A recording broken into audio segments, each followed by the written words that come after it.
राजी हजुरको परिचय छोटो पाउन। मलाई अहिले कलिकालमा सबैले त्यो के नारायण दाई भन्ने भनेका छन् क्या, कोही छैन अघि पछि ओइ नारायण दाई भनेका छन्। अनि म आफै ब्रह्मवाणी आउँछ, मैले आफै पाठ गर्छु। यहाँ अध्ययन गर्ने धेरै 88,000 ऋषि महर्षि र ब्रह्मताङ्गहरूको टोली छ। सन्यासी छन्, गिरी छन्, पुरी छन्, भारती छन्, 984 सिद्ध छन्। त्यसो भएर सब समाजमा हजुरलाई थाहा हुन्छ। अनि यो शब्द दिएपछि सागर आरिपारीको लडाइँ मात्रै हो। अनि बाँकी उपाविरसी पदेवा दैवी प्रागुरु सिजो बन्यतमान शुक्ल यजुर्वेदको अध्याय मन्त्र 6 मा भनेको छ। नेपाली भाषाको उत्पत्ति भएको जुम्ला सिंजामा जन्म भएको म छायानाति विष्णु, जसको छायानाति विष्णुको पार्वतीजी आउँछन् तर शिवजी कहिले आउँदैन, तर युद्ध लड्छन्। त्यसो भएकाले पार्वतीजीले यस्तो वचन भनेकी छन्, हे नार, म आउनुभन्दा पहिला मन वचन कर्मले सिद्धम सोमा हुनु। सिद्धम सोमा भने मन वचन कर्मले मैले सिद्धम सोमा हुनुपर्छ। अनि त्यहाँबाट पार्वतीजीको वचन छ कि जति पनि नारायणको धन सम्पत्ति जे हुन्छ पार्वतीजीले राख्छन्, शिवजीले केही पनि राख्दैनन्। अनि पूर्व जन्मको वचन के छ त? अनि त्यही वचन अनुसार हिँड्नुपर्छ। अनि जतिखेर त्यो मैले बागदरमा अलिकति तपस्या गर्दाखेरि 25,000 पाउ नाप्नु पर्ने थियो, त्यो पाउ मैले जति पनि नापेँ। अनि पछाडि मेरो भक्त बाहुटे हो, बाहुटे भनेको गरुड हो, पाउ छान्दै आउँछ चुचुले काट्दै। अनि जब त्यो शिवजीले पनि भूकम्प ल्याउँदाखेरि उत्पात मचाउँदाखेरि तल वायुमण्डलका ताराहरू हल्लाएका छन् सँगसँगै। अनि त्यो मिलाउनलाई सबै ऋषि महर्षिहरू मका आउँछन्, मैले पाठ गरिदिन्छु। अनि यसो सिधा चक्र हेर्दै अनि मैले संसारीलाई अलिकति कम गराएता दिन्छु, सबै जात सबै धर्म मान्छु। अनि मूल तत्त्वलाई यो अहिले मैले बाँडी लिएको छु नि, यो हजुरलाई कण्ठ हुनेछ, तर मलाई फेरि थाहा हुने छैन। यो तपाईँले रेकर्ड गर्नुभएको हजुरलाई कण्ठ हुनेछ, तर मलाई थाहा हुने छैन। त्यसो भएकाले मैले अचानक मैले फालिदिएँ। कार्यालय गर्ने पछाडि टोली छ, यस्ती छन्, तलेजु पनि छन्, पशुपतिनाथ पनि छन्, सुन्दरी पनि छन्, वज्रयोगिनी पनि छन्, पाथिभरा पनि छन्, भैरवी पनि छन्, अल्लाह पनि छ, येशु पनि छ, कार्तिकेय गणेश पनि छन्। तर पनि अब यहाँ कुशेश्वरको र गजामुण्डको आउँछ। हजुरलाई फोकस दिने भने गजामुण्ड छ, यहाँ गजामुण्डको खद्दा भएका अनि कुशेश्वर सिद्धि छ। हिजो मात्रै कुशेश्वरको शक्ति उड्या थियो। अनि अब कसो गर्नु नार नार, यिनले धेरै कुरा गर्न लाग्या, उही हुन् शिव पार्वती कार। शिव पार्वती कार भएर लड्यो भनेपछि अनि गणेशले पूजापाठ गर्ने, अनि कार्तिकेय युद्ध क्षेत्रमा जाने। त्यस्तै भएर कुशले पूजापाठ गर्ने अनि युद्ध क्षेत्रमा जाने। अनि ब्रह्मताङ्गको नियममा काँछन् प्रकट हुने घोडा, छोरा, गण, धन। अनि यो सामान कतिखेर फालेको छ भने चाहिँ हिरण्यकश्यप र प्रहलाद भक्तभन्दा अगाडि नै ठाउँ ठाउँमा सिद्ध चक्रले सामान फालेको छ विश्वभरि वायुमण्डलमा। अहिले त्यही अध्ययन गर्दैछन् डक्टरले, पाइलटले, इन्जिनियरले, नेताले, चोरले, गुण्डाले। लास्ट कोही पार्टीसाटी होइन, त्यो कन्ट्रोल गर्ने एउटा तागत छ। त्यो तागतको लागि समय आउनुपर्छ। जस्तै अब ब्रह्मताङ्ग परशुरामले भनेका छन्, कुन काटो कुन काटो कुन काटो कुन काटो राजा कि बाजा गाजा भनेर फर्सा उठायो भने परशुरामको तिल तिल तिल तिल तिल्का हुन्छ। ओहो ओहो छल भयो क्षेत्री कुलकै राम थियो, आखिरी खलबल खलबल भयो भनेको छ। ओहो ओहो ब्रह्मताङको चड्डी, त्यतिखेर ब्रह्मताङको चड्डी भने ब्रह्मताङको हड्डी थियो, ब्रह्मताङ ऋषिको हड्डी थियो। त्यही हड्डी बाण हो जसले रामले समात्दाखेरि फुटेको। अनि परशुरामले भने कि त्यो ब्रह्मताङ्गको हड्डी भनेको यस्तो, ब्रह्मताङ्गको हड्डी भनेपछि त्यही हड्डी नै हो अहिलेसम्म नेल्सन मणि हुने। त्यही हड्डी त्यो दधिचीको हड्डी थियो नि, त्यही हो। अहिले पनि दुर्वासा छन्, अहिले पनि वशिष्ठ छन्, अहिले पनि यो। आज म तपस्या गर्दै आउँदाखेरि मलाई सदाबार शत्रुधन्यको कुटीले रक्षा गरेको छ अहिलेसम्म।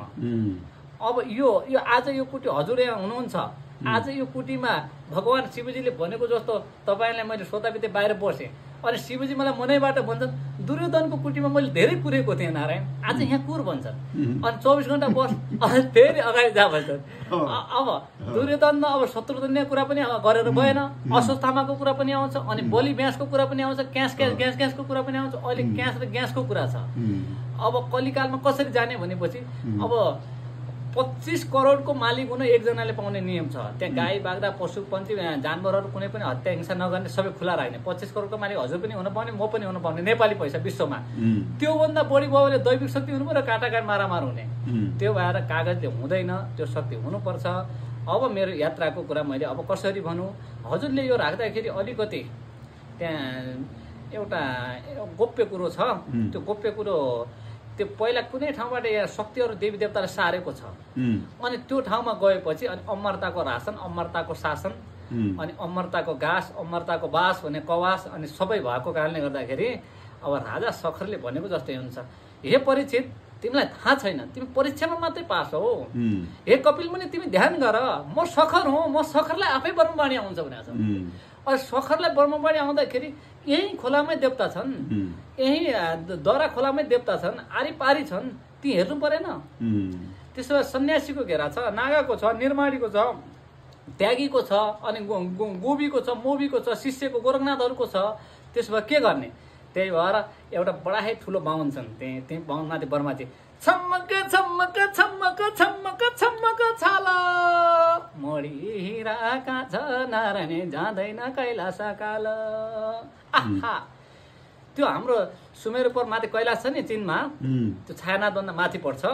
त्यो कैलाशबाट ठ्याक्क बाहिर त्यो रिभर तिबर सिभर अमेरिकासम्म एउटा ब्रह्मताङ्ग बाँड छ। त्यही बाँडले सागर कर्णवीरका धाराहरू भन्छन् नि, त्यो मात्रै यो विश्वव्यापी घुम्ने। अनि बाँकी अब सानो हिसाबमा अब राजा बनाएको छन्, कहीँ नेपाल बनायो, चीन बनायो, अमेरिका, बेलायत, हङकङ, लन्डन, क्यानाडा बनायो, विश्वब्रह्माण्ड एक समान जाने। अब हजुरलाई अब यस्तो कुरा गर्दाखेरि अब भगवान् शिवजीले आदर्श साँठ भन्छन्। आदर्श साँठ भनेपछि आग्नेय वायव्य नैऋत्य दक्षिण 4 दिशामा 4 ब्रह्मचारी राखेपछि अब आदर्श साँठ भन्दाखेरि के भने चाहिँ जे भन्यो त्यो कार्यान्वयन गर्न सक्नुपर्छ। अहिले त केही छैन, हावादारीमा अब पूर्व किल्ला आक्रमण भयो, पश्चिम किल्ला आक्रमण भयो, उत्तर किल्ला आक्रमण, दक्षिण किल्ला आक्रमण। युद्धको नियम हुन्छ, राजनीतिको नियम हुन्छ, धर्मको नियम हुन्छ, या कुटीको नियम छ। हजुर कहाँ 24 घण्टा बसेपछि मैले 24 घण्टा हजुरको नियममै बस्नुपर्छ। अनि त्यहाँबाट अघि मैले भने चाहिँ पहिला तितो पछि मिठो सत्य हुन्छ। त्यसो भए रघुपति रित सदा चली आए, परण जाए वचन जाए, दशरथको दुःख कसले हेर्ने, होइ होइ 4 छोरा कसले घेर्ने, 4 रानी दुनियाँ काट्या, पाप पानी पाप पानी, कालीको प्रकोप छेकेको, महाकालीको प्रकोप छेकेका हुन् दशरथले। मैले कर्णले देख्याको बिचैमा ररमाडा, कस्तो राम्रो उड्ने रथ दशरथै थिया भरमाडा, धरती र बस्दा पाप भयो, दशरथै भन्छन् नार नार माप भयो, सबै देख्दैछु नाम मात्रै लेख्दैछु। मैले सबै आएको देख्छु, मैले नाम मात्रै लेखेर आउँछु। त्यसो भएर आफै परिचय दिन आएका छन्। विष्णुपितामा पनि आएका छन्, द्रोणाचार्य पनि आएका छन्। अब मान्छे कहिले पनि मर्दैन। अर्को कुरो यो धेरै गहतिलो कुरो छ। अनि हजुरले यहाँ पशुपथ सिद्ध छ, मैले अघि भने नि त, यो मन्त्रले मलाई यहाँ पुर्यायो भने नि त। अनि त्यो पशुपथमा के छ भनेपछि ब्रह्म कपालीमा माथि कुनै आत्मा पनि जाँदैन, ब्रह्मघाटी भन्छ। जस्तै नीलकण्ठले अट्याए जस्तै यही उदाहरण यसरीले लिउँ, यहाँभन्दा माथि कुनै पनि आत्मा जाँदैन। अब त्यहाँ आत्मा सबै फिर्ता आइरहेको हुन्छन्। त्यो उन खुन छुट्याउनु पर्छ। अब उन खुन छुट्याउनु भनेको अब म मऱ्यो भने मेरो उन खुन छुट्याउनु छ। कति पाप छ, कति पुण्य छ। घृत सागर, तीर्थ सागर, मृत सागर, उन सागर, नुन सागर, खुन सागर छन्। ती सबै सागरबाट मन्थन गरेपछि के निक्ल्यो नि? सागर मन्थन गर्दा देव र दानवबाट बिचमा कालकुट विष निक्ल्यो। त्यो दानवको खाना हो। ढुङ्गो चाट्ने दानव भन्छ, यसो चाट्यो भने अमरता हुन्छन्। अब दानवका गुरु भए अब हाम्रा शुक्राचार्यजी, अनि देवताका गुरु चाहिँ बृहस्पतिजी भए। अनि बृहस्पतिको के हो भने चाहिँ अमृत रूपी मटका हो, अमृत हो, पानी हो। त्यो भएकाले त्यो सबै मन्थन गर्ने, सबै निकाल्ने, अनि विष्णुले खुर्क बाँड्नुपर्ने। त्यो भएकाले पालनहार भयो। अनि शिवजीले दुःख गर्नुपर्ने, अनि ब्रह्माजीले पाठ गर्नुपर्ने। त्यसो भएका कारणले गर्दाखेरि अब चौरङ्गीको घेरा थियो, फेरि स्वर्गधरी प्रभुको डेरा थियो। गोरखनाथलाई पनि अगाडि बढाउँदाखेरि चौरङ्गीको दाङ त्यो देवखुरीमा चौरङ्गीको घेरा हालेर अनि गोरखनाथ त्यहाँबाट अगाडि आएका हुन्। अनि केही न केही अब अलिकति पर्कट हर्कट हुने सामान पाएर अगाडि बढेका हुन्। पछाडि टोली आएको म थाहा पाउँछु, अगाडि कोही जाँदैनन्। अनि म हिँड्दै अब यहाँ राणाहरूको अलिकति बढी सिद्धि छ। त्यो भएर धेरजङ बिरजङ सिरजङ राणा सोजङ राणा गोजङ राणा मोजङ तोजङ राणा भन्छ राणाले। अनि जङ्ग बहादुर रङ्ग बहादुर रो बहादुर गो बहादुर सो बहादुर भन्छ। राम स दरवेश के खा भन्छ। यी सबै देवता जगाउँदा दिमाग छ नि, दिमाग कन्ट्रोल गर्नलाई अलिकति दैवको तागत भएर सकेको छु मैले। अब अन्तिममा निचोड नभएसम्म केही न केही प्रकट हुने सामान नभएसम्म छोड्दैन। पशुपतिनाथदेखि लिएर भक्तपुरका त्यहाँ अनन्तलिङ्गेश्वरका राजादेखि लिएर सबै यता दैविक शक्तिबाट यहाँ आउने नियम छ। अनि लावण्य देशको शिवले भने जस्तो सत्य तथ्य वचन के छ त नारायण, हामी घुमेर आउने छौँ। अनि आएपछि तिमी यहाँ आउँदाखेरि जसरी आएको छौ तिमीले पाहुना नापेर आउनुपर्ने थियो। त्यो गाडीमा आएर भयो, म गाडीमा आएर गल्ती गरेर रहेछु। यदि म सिधै जहाँ जन्मेको थियो त्यहाँ पाउ नापिकन यहाँ आइदिएको बाटै पुरो हिरा मोती रत्न पाउने रहेछ। अब त्यो अचानक त्यो लैलेमा लाएर आए ब्रह्मज्ञान भएन।